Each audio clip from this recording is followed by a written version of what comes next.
ఈ మనిషి నిజంగా ఈ మనిషి ఎలా మాట్లాడుతున్నాడు? అసలు ఈ మనిషికి ఏమైనా బుద్ధి కాయమని ఉందా అధ్యక్ష?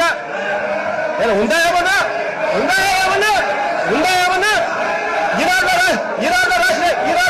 ఈనాడులో రాస్తే నేను ఇక్కడ వచ్చి మాట్లాడితే ఎలా ఉంటుందా?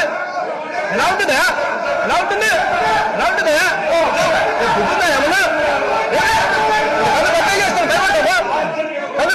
భయపడతాం ఏమన్నా? బుద్ధుందా ఏమన్నా? వయసు పెరుగుతా ఉంది, బుద్ధి కూడా పెరగాల. ఈనాడులో పొద్దున ఈనాడులో రాసే ఐటమ్స్ తీసుకొని వచ్చిన ఇక్కడ మాట్లాడితే ఎలా ఉంటుంది?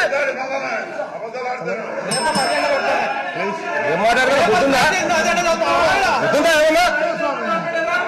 బుద్ధుందా? అధ్యక్ష, ఈనాడులో రాసిన ఐటమ్స్ మీద, ఈనాడులో బానర్ స్టోరీస్ రాసిన ఐటమ్స్ మీద కన్నా ఈ అసెంబ్లీ కన్నా చర్చ జరగడం మొదలు పెడితే ఏ రకంగా ఉంటుంది అధ్యక్ష?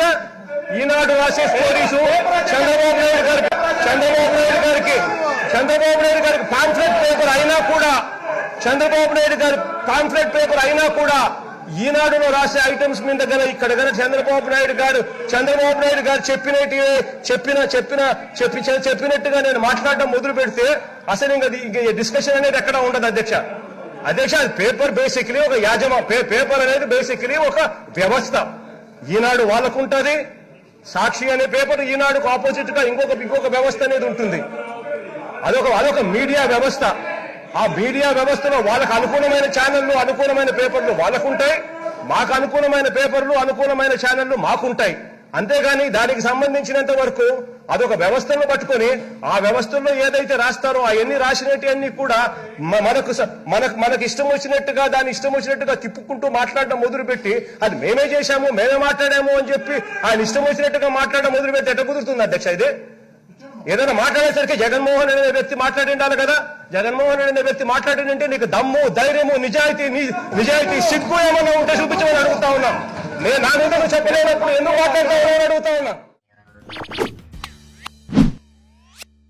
నారా చంద్రబాబు నాయుడు అనే నేను శాసనసభ సభ్యునిగా ఎన్నిక అయినందున శాసనం ద్వారా నిర్మితమైన భారత రాజ్యాంగం పట్ల నిజమైన విశ్వాసం, విధేయత చూపుతానని, భారతదేశ సార్వభౌమాధికారాన్ని, సమగ్రతను కాపాడుతానని, నేను స్వీకరించబోయే కర్తవ్యాన్ని శ్రద్ధాశక్తులతో నిర్వహిస్తానని దైవ సాక్షిగా ప్రమాణం చేస్తున్నాను.